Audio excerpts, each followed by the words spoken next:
আমার জীবনে ঘটে যাওয়া প্রতিটা মুহূর্তই আমি কম বেশি তোমাদের সঙ্গে শেয়ার করে থাকি। ঠিক তেমনই কিছুদিন আগে একটা কমিউনিটিতে জানিয়েছিলাম বর্তমানে আমাদের জীবন ঠিক কিভাবে চলছে। আজ দেখতে দেখতে 10টা দিন পার হয়ে গেল, বাবা আমাদেরকে ছেড়ে চলে গেছে। প্রতিটা মুহূর্ত যে কিভাবে কাটছে সেটা হয়তো তোমাদেরকে বলে বোঝাতে পারবো না, কিন্তু তোমরা আশা করি বুঝতেই পারছো। আমি 4 দিনের কাজ করেছিলাম, মানে চতুর্থীর যে কাজটা হয়, আর সেই দিন সকালবেলাকারই কিছু ভিডিও ক্লিপ তোমাদের সঙ্গে শেয়ার করছি। প্রত্যেকটা মুহূর্ত সেই মানুষটাকে ঘিরেই আমরা বেঁচে আছি।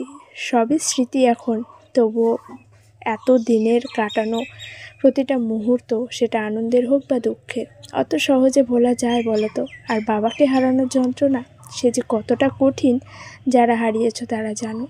সেই দিনটার কথা মনে পড়লে আজও বুকটা কেঁপে ওঠে। কি ভয়ঙ্কর রাত কাটিয়েছি। রাত ঠিক 11টা হঠাৎই মা ফোন করে যে বাবা খুবই অসুস্থ।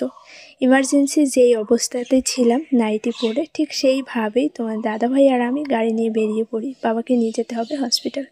তবে আমার শরীরের কন্ডিশন এতটাই খারাপ যে আমি কোথাও ছোটোছুটি করতে পারছি না। তোমার দাদাভাই, আমার ভাই, দাদা সবাই মিলে বাবাকে নিয়ে যায় হসপিটালের উদ্দেশ্যে। বাট কপালটা এতটাই খারাপ, এতবার ওনাকে হসপিটালাইজড করেছি, এতবার ওনাকে ফিরিয়ে নিয়ে এসেছি, তবে এবার আর সেটা সম্ভব হলো না। মানে হসপিটালে যাওয়ার আগেই ঠিক বাবা আমাদেরকে ছেড়ে চলে যায়। আর সেই যে ভয়ঙ্কর রাত, ঠিক 11:30 বাজে, সারা রাত কারেন্ট নেই, ঝড় বৃষ্টির একটা রাত। ভীষণ ভীষণ ভীষণ বাজেভাবে কেটেছে। আর সত্যি সে দিনটার কথা যখন আজও মনে পড়ে না, বুকটার মধ্যে এমনভাবে কেঁপে ওঠে। আর সেই মুহূর্তটা একদমই ভুলতে পারছি না, যখন আমি এ বাড়িতে আসি রাত 11টায়। বাবাকে ওই অবস্থায় দেখে প্রচণ্ড শ্বাসকষ্ট, আর উনি কিছুতেই ঠিক থাকতে পারছে না, প্রচণ্ড ছাটাছাটি করছে, অসহ্য যন্ত্রণা ওর শরীরে, বলতে পারো মৃত্যু যন্ত্রণা শুরু হয়ে গেছে। আর সেটা আমি চোখের সামনে দেখেছি। আমার সারা শরীর কাঁপে যখন আমি সেই মুহূর্তটা মনে করি। তাছাড়া আগে পরেও ওনাকে ওই অবস্থায় বহুবার দেখেছি, কিন্তু কখনো ভাবতে পারিনি আজ হয়তো ওনার দিনটা শেষ হয়ে যাবে এবং আমাদেরকে ছেড়ে চলে যাবে। সত্যি কথা বলতে আমি তোমাদেরকে সেভাবে ভয়েস ওভার করতেও পারবো না, আর আমি ক্যামেরার সামনে এসে এই মুহূর্তে কথাও বলতে পারছি না। যাই হোক, আমার যেটুকু নিয়ম কাজ সেটুকু তো করতেই হবে। আমি তো ভেবেছিলাম কাজ হয়তো করতেই পারবো না, কিন্তু সবাই বললো যে না, কাজটা করা যাবে। আমি সবটাই তোমাদেরকে পরে জানাবো যে আমার ঠিক কী হয়েছে। আমি ভেবেছিলাম পয়লা বৈশাখ দিনটা ভীষণ স্পেশালভাবে কাটাবো এবং স্পেশালভাবে তোমাদের সঙ্গে প্রত্যেকটা মুহূর্ত আমি শেয়ার করব। একটু অন্যরকম কিছু ভিডিও আমি তোমাদেরকে দিতে চেয়েছিলাম, বাট ভাবতে পারিনি জানো তো, এইভাবে আমাদের জীবনে সবটা উলটপালট করে দিয়ে আমার বাবা চলে যাবে। যাই হোক, আমি এখন স্নান করে নিলাম, আর নদীতে এত পরিমাণ শ্যাওলা দেখতেই পেলে, আর নিচে ছিল প্রচণ্ড কাদা, আমি নিচে নেমে দাঁড়াতেই পারছিলাম না। আর আমার সঙ্গে বোনও কাজ করছে, কারণ বোনকে বাবা ভীষণই ভালোবাসতো। আমরা কাকাতো জ্যাঠাতো ভাই বোন, তবে আমাদেরকে দেখে সেটা কখনোই কেউ বুঝতে পারবে না। আমার বাবাও যেমন ওকে প্রচণ্ড ভালোবাসতো, তেমন আমার বোন বাবাকে খুব ভালোবাসতো। তো সেই জায়গা থেকে ওর মনের একটা ইচ্ছে যে ও জেঠুর কাজ করবে, আর সেখান থেকেই ও আমার সঙ্গে কাজ করেছে। হ্যাঁ, এবার হয়তো অনেকে প্রশ্ন করতে পারো যে এটা তো বোনের শ্বশুর বাড়িতে করার কথা ছিল। অবশ্যই তাই, তোমরা অনেকেই জেনে থাকবে বোনের বিয়ে হয়েছে বাঁকুড়া, আমাদের বাড়ি থেকে দূরত্বটা ঠিক অনেকটাই। এবার ও সেই রাত্রে বাড়িতে এসেছে, এখান থেকে 4 দিনে আবার ওই জায়গায় গিয়ে কাজ করে আবার অনুষ্ঠানের মধ্যে এখানে আসা একটু কষ্টসাধ্য ব্যাপার আর কি। তো সেই জন্য সবার মত নিয়েই বললো যে এখানে কাজ করতে পারবে, অসুবিধা নেই। তাই আমার বাড়িতে আমার সঙ্গেই আমার বোন কাজ করেছে। আমরা 2 বোন এখন কাজ করছি। আর এই টাইমে ফোন এসেছিলো, দাদা ফোন করেছিল কি একটা নিয়ম আছে বেশ, আমি কাজ শুরু করব, আর ঠিক তারপরেই আমার দাদা আমার অনুমতি নিয়ে কাজটা শুরু করতে পারবে। চতুর্থীর কিছু মন্ত্র আমার দাদার দিক থেকেও থেকে যায়, তো সেই কাজগুলো এখানে করবে। আর সেই জন্যই আমি কথা বলছিলাম। আর বাবার এই ছবিটার দিকে তাকালে না, অসহ্য যন্ত্রণায় বুকটা ফেটে যায়। আর আমার বাবা মাকে আমি একটু অন্যভাবেই দেখতাম, আর আমার বাবা মা কখনো আমাকে নাম ধরে ডাকে না, সব সময় মুখে বাবা না হলে মা এভাবেই ডাকতো, আর সব সময় তুমি তুমি করে কথা বলতো। তো সেই জায়গাটা আমি কখনো আমার বাবা মার চড়া গলায় বা আমার ওপরে একটা মেজাজ দিয়ে কথা আমি শুনিনি। ভীষণই নরম মনের মানুষ, এবং যারা চেনে তারা সকলেই জানে। তো আমি এই ফটোটার দিকে দিন রাত শুধু তাকিয়েই থাকি, আর চোখ দিয়ে অঝরে জল ঝরতে থাকে। মানে কি বলবো, এই যে একটা শোক, এই যে একটা যন্ত্রণা, এটা আমি জানি না কবে কাটিয়ে উঠতে পারবো, আর সেটা অত সহজও নয়। আর তাছাড়া যখন মায়ের দিকে তাকাই, সেটা তো আরোই বেশি কষ্টকর। যে চলে গেছে সে তো গেছে, কিন্তু যে চোখের সামনে আছে তার দিকে তাকানো যায় না। তবুও সব কিছু আমাদেরকে সামলে উঠতে হয়, সমস্ত কিছু নিয়েই আমাদের জীবন। আজ এতটা কষ্টের মধ্যে দিয়ে সমস্ত কিছু তবুও কিভাবে মেনে নিতে হচ্ছে, সত্যি মন না চাইলেও সবটাই আমাদেরকে মানতে হয়। তো এরই মধ্যে বহু কিছু ঘটে গেছে, বহু কিছু হয়ে গেছে, সবটা তোমাদেরকে আমি দেখাতে পারবো না, এবং সেটা পারিও নি, আর তাছাড়া সম্ভবও না। কি বলতো, এই যে যে একটা শোক, মানে সত্যি কিছু বলতে পারছি না। যাই হোক, এই ভিডিও ক্লিপগুলো ভাই তুলেছে, মানে ভাই এসেছিলো আমাদের বাড়িতে। এবার আমাদের বাড়ির দিক থেকে যারা এসেছিলো তারা তো কেউই আমাদের বাড়িতে খাওয়া দাওয়া করতে পারবে না, সবাই আর কি নিরামিষ থাকলেও খেতে পারবে না, যেখানে সেখানকার রান্না। কিন্তু সবাই এসেছিলো আমার সঙ্গে দেখা করতে আমাদের বাড়িতে। তো ভাইকেই বলেছিলাম যে কিছু স্মৃতি যেন থেকে যায়, সেই জন্য মাঝে মাঝে কিছু ভিডিও ক্লিপ নিতে। আর ও যতটুকু যেভাবে ওর মনে হয়েছে ও নিয়েছে। আর তাছাড়া তোমার দাদা ভাইয়ের কথা কী বলবো, যেহেতু চতুর্থীর কাজ, আর বাবা যেহেতু রাত্রেই চলে গেছে, তো সেখান থেকে না মানে বাবাকে নবদ্বীপ রেখে আসতে আসতে আমাদের 2 দিন পার হয়ে গেছে। আর তারপরে মাঝখানে শুধুমাত্র একটা দিন পেয়েছি, যেই দিনটাতে সমস্ত কিছু আমাদেরকে অ্যারেঞ্জ করতে হয়েছে। মানে ওই একটা দিনে যত নিমন্ত্রণ, যত বাজার ঘাট, বাড়িতে প্যান্ডেল, মানে দুনিয়ার যা কাজ থাকে, অনুষ্ঠান ছোট হোক কিংবা বড়, বাড়িতে কিছু লোকজনের আয়োজন করলে তার একটা আলাদাই ঝামেলা বলতে পারো। তো সেই পুরো দিকটাই আর কি তোমার দাদাভাইকেই সামলাতে হয়েছে। আর বাড়িতে তো বাবা আছে, কিন্তু উনি আর কতটুকু কী করবে, বয়স্ক মানুষ। তো সেই জন্য তোমার দাদাভাইয়েরই আর কি বলতে পারো পুরো চাপটা গেছে, আর ওকে আমি সেইভাবে কোথাও পাইনি।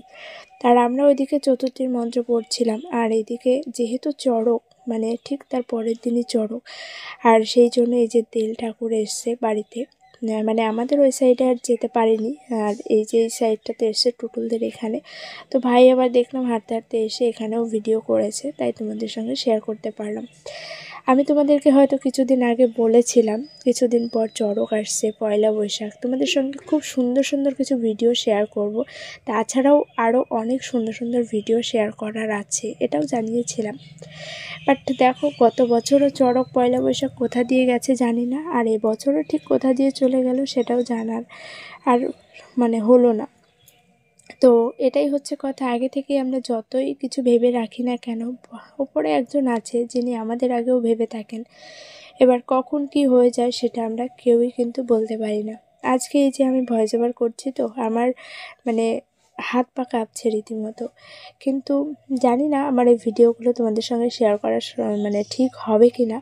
তবুও মনে হলো কিছু স্মৃতি বাবার যে চলে গেছে সে তো গেছেই, কিন্তু আমরা সেই দিনগুলো কিভাবে পার করেছি তার কিছু কিছু মুহূর্ত তোমাদের সঙ্গে শেয়ার করি।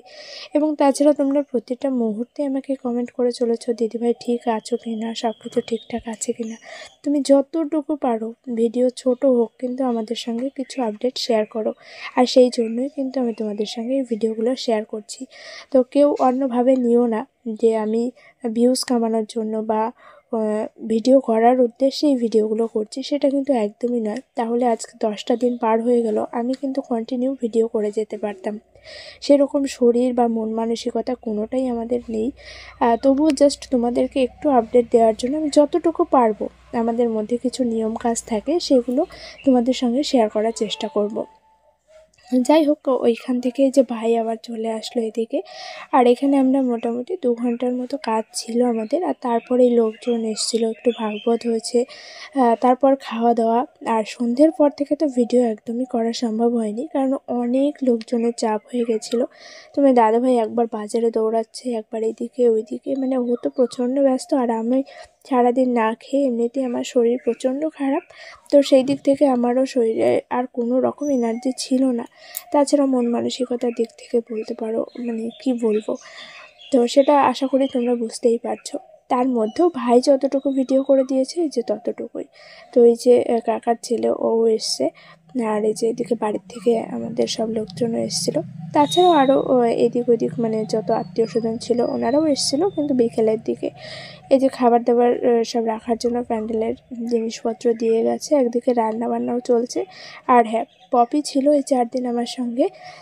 বাড়ির যত কাজ বাজ বলতে পারো মা আর পপি দুজনে মিলেই পুরোটা সামলেছে, আমার তো কিছু করা যাবে না। আর তোমার দাদাভাই, এই যে পপি এইমাত্র জাস্ট স্নান করে এসে বসলো।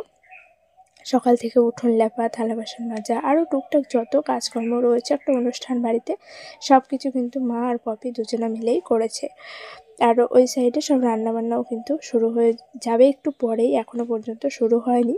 এখন তো সকাল ঠিক মোটামুটি 9:30 মতো বাজে এরকম টাইপের। যাই হোক, কাজ প্রায় শেষের দিকে আমার। তো যতটুকু পারলাম তোমাদের সঙ্গে শেয়ার করলাম। আর কি বলবো, তোমরা সবাই প্রার্থনা করো।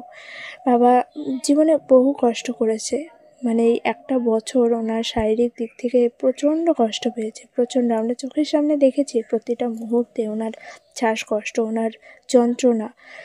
তো সেই জায়গা থেকে আমি ভগবানের কাছে সবসময় প্রার্থনা করব, আমাদের যতই কষ্ট হোক না কেন, মানুষটা ছেড়ে আমাদেরকে চলে গেছে, আমাদের প্রচণ্ড কষ্ট হয়, কিন্তু তারপরেও বলবো উনি যেখানেই থাকুক না কেন যেন ওনার শান্তি পায়, ওনার আত্মার শান্তি পায়। আর তোমরাও ভগবানের কাছে সেটাই প্রার্থনা করো। এই যে ফটোটা দেখতে পাচ্ছ, এটা আমারই তোলা একটা ফটো। আমি তোমাদের সঙ্গে সেই দিন ভিডিও শেয়ার করেছিলাম। বাবা পাঞ্জাবি পরতে খুব পছন্দ করতো, তো এই পাঞ্জাবিটা সেই দিন পরেছিল। আর আমি ইচ্ছে করেই একটা ফটো তুলে রেখেছিলাম যে অনেক দিন পর পাঞ্জাবি পরেছে, একটা ফটো তুলে রাখি। আর সেই ফটোটাই আমি তোমার দাদাভাইকে দিয়ে বের করিয়ে নিয়ে এসেছি। যাই হোক, ওই যে ওই দিকটা রান্নাবান্নার সব ব্যবস্থা হচ্ছিল, আর এদিকে যে আমরা কাজগুলো করছিলাম। আর এরপরেই শুরু হয়ে যাবে ভাগবত, আর তারপরে বাবাকে ভাত বাড়ানো, তারপর খাওয়া দাওয়া। তো এটুকুই ছিল আজকের ভিডিও। সত্যি বলতে সারাদিন প্রচণ্ড কান্নাকাটি করেছি, যখনই মনে পড়ে না চোখ দিয়ে অঝরে জল ঝরতে থাকে, নিজেকে কিছুতেই কন্ট্রোল করতে পারি না। তো যাই হোক, এই যে এখানে বসেও চোখের জল কিছুতেই আটকে রাখতে পারছিলাম না।